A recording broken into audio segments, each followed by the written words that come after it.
चाषी को मिल ID card. दर्शक बंधु चाषी को मिल एक स्वतंत्र आईडी नंबर जोटा कि आप चाषी परिचय पत्र कहले आप अस्तुक्ति होगा ना। तो यह बदले आप सरकार तरफ आप निर्देशनामा जारी होती। तो आसतु या बदले जाना जो आप चाषी परिचय पत्र चाषी आईडी कार्ड आप मिल क्या मिल आपंकर किपर आपंकर काम हम।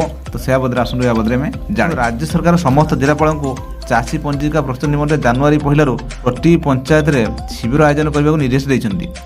एथिरे प्रत्येक चाषी को 14 टिकिया नंबर विशिष्ट स्वतंत्र आईडी नंबर और कार्ड मिल आपणकर जे प्रति पंचायत आपणकर गोटे शिविर हम से गोटे चाषी परिचय पत्र आपको 14 टिकिया आपणकर कार्ड आप मिल। केंद्र और राज्य सरकार द्वारा कार्यकारी होउथबा पीएम किसान, प्रधानमंत्री फसल बीमा, सीएम किसान, फसल ऋण और अन्य समस्त कृषि सब्सिडी को परामर्श सह प्रदान निमंते यही डिजिटल डाटाबेस प्रस्तुत जना पड़े जोटा कि आपणकर सरकार तरफ आपणकर केंद्र और राज्य सरकार तरफ आप जी आसूची प्रधान पीएम किसान, सीएम किसान, आपंकर प्रधानमंत्री फसल बीमा योजना अन्य समस्त कृषि सब्सिडी को पारदर्शिता सह प्रदान निमंते आपंकर ठीक ठाक आपंकर डाटाबेस आप गोटे प्रस्तुत करने निमंते ये हूँ सरकार ये गोटे आईडी कार्ड रखुच्च पाखे आपंकर गोटे परिचय पत्र रख आपंकर। तो या पूर्व आप जानते आपंकर कृषक ओडिशा पोर्टाल आप पंजीकरण जो होता डाटा आप रखा से रकम ये हूँ कार्ड आपंकर चाषी गुड़ा परिचय पत्र दिखाई।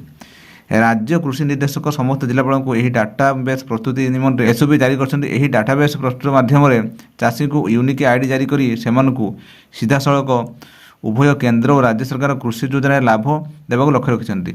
केवल सेतिक नुहे केउं चाषी केते जमीर मालिक सेथिरु केते जलसेचित और केते जलसेचित तार मध्य सरकार जानीपर। फार्मर रेजिस्ट्रेशन कार्य समस्त राज्य समस्त जिले में प्रथम पर्यायर जनवरी 1 रु मार्च 13 तारीख पर्यंत चलो।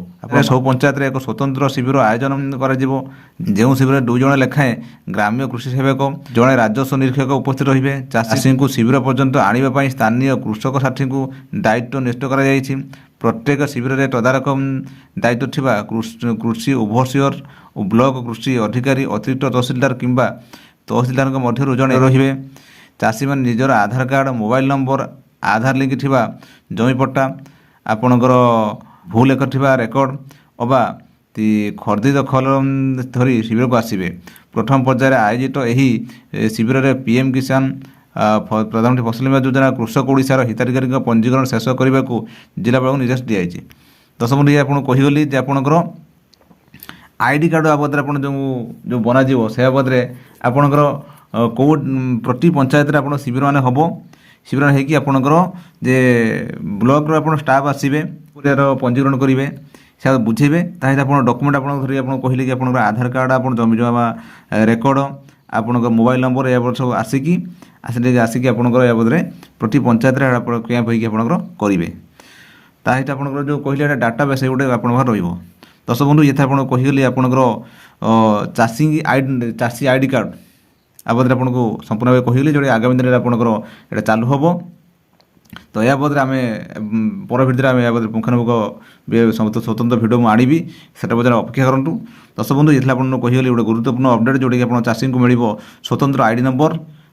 दर्शक बंधु मुझे भावुथी आज भिडियो बुझीपारे जब आप चैनल अच्छा आम चैनल सब्सक्राइब करें और मतामत कमेंट्स लिखुँ। दर्शक बंधु रही नमस्कार, जय जगन्नाथ।